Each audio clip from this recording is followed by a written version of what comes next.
ব্রহ্ম বৈবর্ত পুরাণ ব্রহ্মখণ্ডের ষোড়শ অধ্যায়। দুর্নিবার্য তমরূপকে তারা অধম বলে নির্দিষ্ট করেছেন।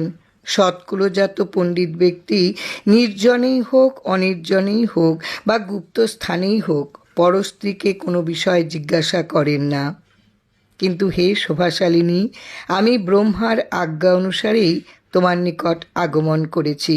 তোমাকে গন্ধর্ববিহিত বিবাহক্রমে গ্রহণ করতে ইচ্ছা করি। আমি দনুবংশের দেববিদ্রোহী শঙ্খচূড়। আমি পূর্বে গোগোপী পরিবৃত গোলকে পারিষদ অষ্টগোপের মধ্যে সুদাম নামে বিখ্যাত ছিলাম। বর্তমানে রাধিকা শাপে দানবেন্দ্র হয়েছি। কৃষ্ণমন্ত্র প্রভাবে আমার অজ্ঞাত কিছুই নেই। আমি জাতিস্বর হয়েছি, তুমিও জাতিস্বরা। হরির সঙ্গে সম্ভোগ করে রাধিকা শাপে তুমি ভারতে জন্মগ্রহণ করেছ। আমি গোলকে তোমার সঙ্গে সম্ভোগের জন্য উৎকণ্ঠিত হয়েছিলাম, কিন্তু রাধার ভয়ে আমার ইচ্ছে পূর্ণ হয়নি।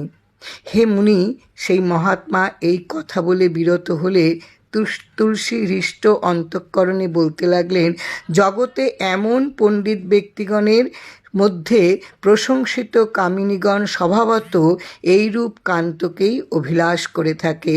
তুমি আমাকে